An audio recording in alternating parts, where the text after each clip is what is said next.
hand traps or board breakers? The question is asked every single format by every single Yu-Gi-Oh player on Earth, and for a very good reason. I mean, there's really strong arguments for both, so I can understand why people wonder this. And the worst part is, sometimes you have to ask yourself this question several times during the same format because things keep changing. I mean, just look at right now, Unchained just became the best deck out of nowhere, and just a few days or weeks ago, nobody even knew it existed. Okay, I might be exaggerating just a little bit, but you get the point. But yeah, again, now that everything is so different, we can't afford to remain conservative with our way of thinking. So today I will try to figure out the answer to this question regarding the current format, as soon as you smash the like and subscribe button. My man! Anyways, first things first, which hand traps are we talking about, and also which board breakers? Well, when it comes to hand traps, it kinda comes to no surprise that the best ones to main deck would be Ash, Imperm, and Nibiru. Not too long ago, I would have said Droll and Logbird, but because of Unchained, it's no longer really worth main decking. But still, cards like Valor, Droll, Ghost Mourner, and I don't know, D-Crow, Bestios, and Ghost Bell are still pretty nice.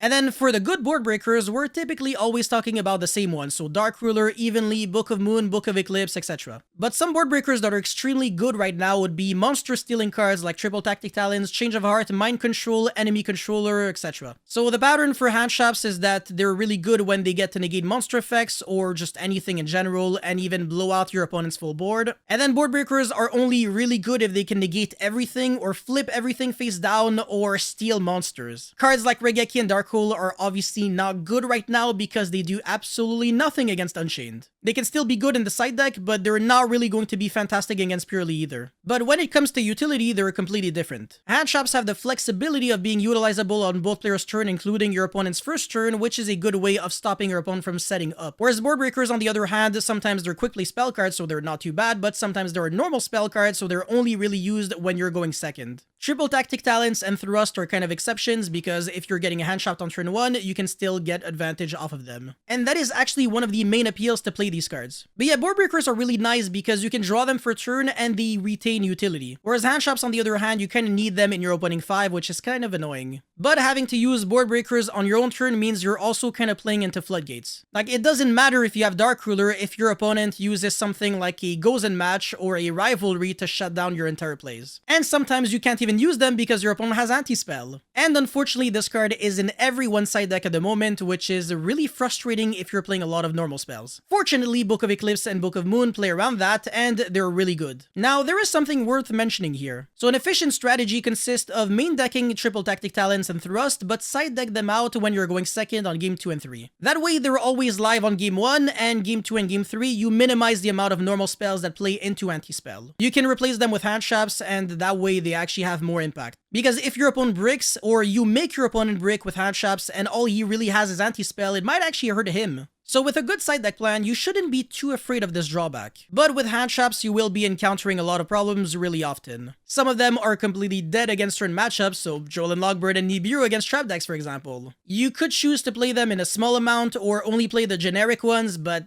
kinda defeats the purpose of playing hand traps if you're only playing like 3 or 5, huh? Again, you're not trying to draw them for turn, and, you know, drawing sometimes 2 hand traps can be really nice. But drawing too many hand traps is also really bad. Honestly, 9 to 12 hand traps is actually really good if your deck can do that. Otherwise, if you're planning on playing less hand traps, it might just not really be worth it. You might as well just play only board breakers at this point. But again, if you can only afford to play 9 hand traps, Ash, Imperm, Nib are by far the best ones. By the way, some hand traps might actually be not too bad to draw as your 6th card. Infinite Impermanence is a perfect example, and actually I want to say it kind of has the properties of a board breaker in a way. It's pretty much a Forbidden Chalice that can be used on turn 0. Now, drawing an Ash or a Ghost Bell as your 6th card is pretty much the same as drawing it in your opening 5 most of the time. I mean, it's a trap deck, so it's trying to play on your own turn anyways. And sometimes Ghost Mourner can be pretty good if your opponent summons a Winda on your turn or like a Dinomorphia Rextrum. Hey, that could come up! Hell, even drawing into Retaliating Sea for turn against the Chimera deck is actually still not too bad. Again, I know I'm covering niche interactions and details,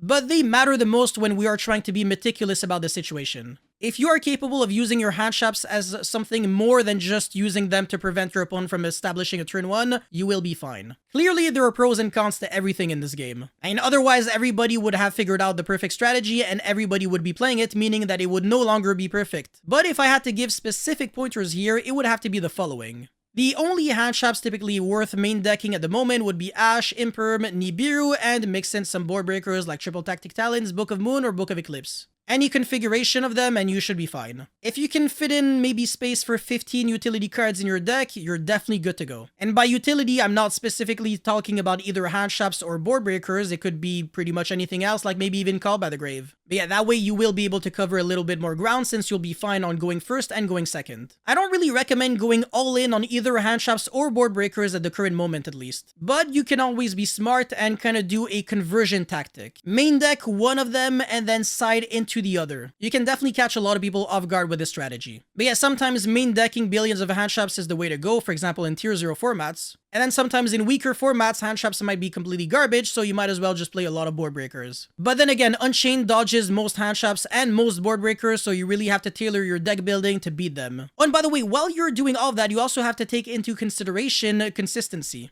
Always have to optimize it and make sure you're doing the math so that you know that you are playing the cards that retain the most amount of value when you can still draw them for turn and use them. Honestly, Purely might be the best deck at playing hand traps for that reason, because even if you draw dead hand traps, you can at least discard them for your Purely quick plays. One of several examples for sure, but this one is just like the best one. Anyways, that's all I had for this video. Guys, thank you so much for watching. Don't forget to like and subscribe, and let me know your thoughts about hand traps and board breakers in the comment section below. And I will see you guys very soon. Peace.